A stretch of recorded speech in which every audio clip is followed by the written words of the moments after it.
प्रिय भक्तगण, आज मैं आपको एक अद्भुत और प्रभावशाली कथा सुनाने जा रहा हूँ जो आपके जीवन में सुख, संपत्ति और धन की वर्षा कर सकती है। इस कथा को सुनने से आपको मनचाहा फल प्राप्त होगा और जीवन में खुशियों की बौछार होगी। इसलिए इस कथा को अंत तक ध्यान पूर्वक सुने। अगर आपको यह कथा अच्छी लगे तो कृपया हमारे चैनल को सब्सक्राइब करें और अपने दोस्तों व परिवार के साथ शेयर करना न भूलें, ताकि अधिक से अधिक लोग इस पवित्र कथा का लाभ उठा सकें। अब बिना देर किए कथा प्रारंभ करते हैं। एक घने जंगल में एक तोता और एक मैना प्रेम पूर्वक रहते थे। उनमें अत्यधिक प्रेम था, लेकिन एक दिन किसी विवाद के कारण उनके बीच झगड़ा हो गया। तोता ने कहा, इस संसार में सबसे बड़ा पापी और विश्वासघाती स्त्री है, जबकि मैना ने इसका विरोध करते हुए कहा, नहीं, संसार में सबसे बड़े पापी और विश्वासघाती पुरुष होते हैं। यह विवाद इतना बढ़ गया कि समाधान के लिए दोनों भगवान शिव के पास पहुंचे। भगवान शिव ने दोनों की बातें सुनी और तोते से कहा, यह तुम कैसे कह सकते हो कि स्त्रियां पुरुषों की अपेक्षा अधिक पापी और विश्वासघाती होती हैं। इसके बाद तोता ने भगवान शिव से एक कहानी सुनाने की अनुमति मांगी, ताकि वह अपने कथन को साबित कर सके। शिव जी ने अनुमति दी और तभी माता पार्वती भी वहां आ गई और कहने लगी, मैं भी यह कहानी सुनना चाहती हूँ। भगवान शिव ने उन्हें भी सुनने की अनुमति दी और तोता ने कहानी प्रारंभ की। किसी राज्य में अग्रसेन नामक राजा राज करता था।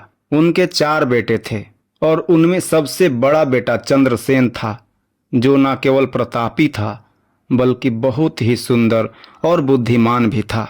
उसकी पत्नी चंद्रप्रभा भी अनुपम सुंदरता की धनी थी। चंद्रप्रभा को अपनी सुंदरता पर बहुत गर्व था और वह स्वयं को सबसे सुंदर मानती थी। एक दिन किसी कारणवश राजा अग्रसेन अपने बेटे चंद्रसेन से नाराज हो गए और उसे राज्य से बाहर निकालने का आदेश दे दिया। यह सुनकर चंद्रसेन बहुत दुखी हो गया और अपने महल में जाकर उदास बैठ गया। उसकी पत्नी चंद्रप्रभा ने जब यह देखा तो उसने अपने पति से उदासी का कारण पूछा। चंद्रसेन ने अपनी पत्नी को सारी बातें बताई और यह सुनकर चंद्रप्रभा ने भी निर्णय कर लिया कि वह अपने पति के साथ ही राज्य से बाहर जाएगी। अगले दिन चंद्रसेन और उसकी पत्नी चंद्रप्रभा राज्य से निकलकर एक घने जंगल में पहुंचे। चलते चलते वे थक गए और एक बड़े बरगद के पेड़ के नीचे आराम करने लगे।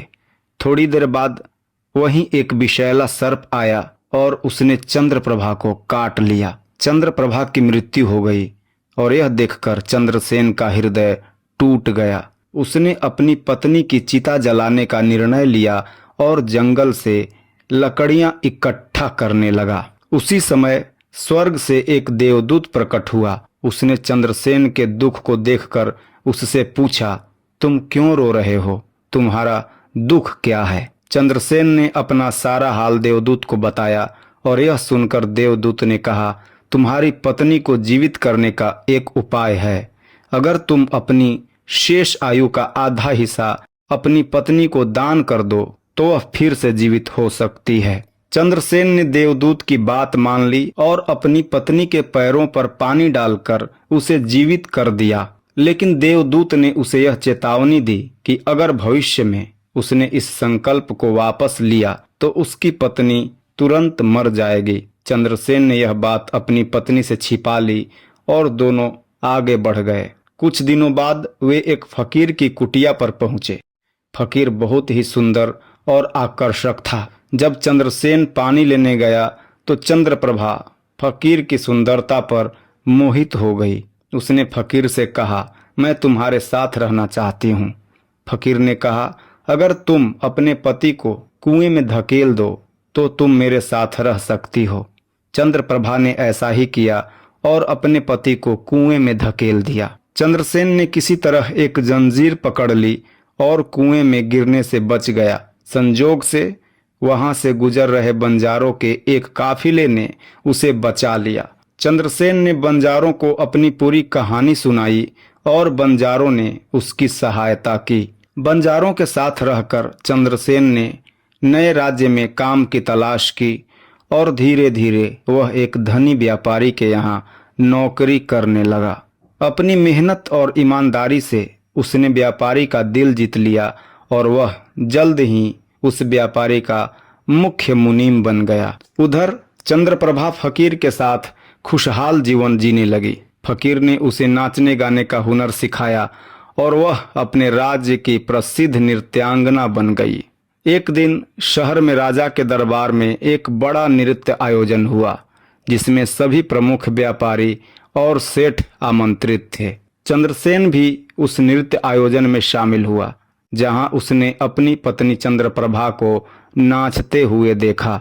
वह अपनी आंखों पर विश्वास नहीं कर सका कि यह वही पत्नी है जिसने उसे धोखा देकर कुएं में धकेल दिया था। राजकुमार चंद्रसेन ने नृत्य के बाद अपनी पत्नी से मिलकर उसे पहचाना और उसे अपने साथ वापस ले जाने का प्रयास किया। उसने चंद्रप्रभा को सब कुछ बताया कि कैसे वह उसे कुएं में धकेलने के बाद भी जीवित बचा।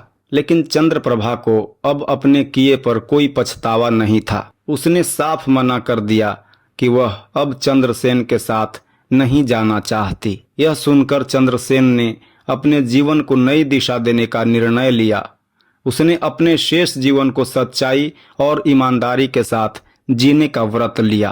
प्रिय भक्तों, इस कथा से हमें यह सीखने को मिलता है कि जीवन में कोई भी अस्थायी नहीं होता और विश्वासघात जीवन का एक हिस्सा हो सकता है, लेकिन हमें कभी भी अपने सिद्धांतों से समझौता नहीं करना चाहिए।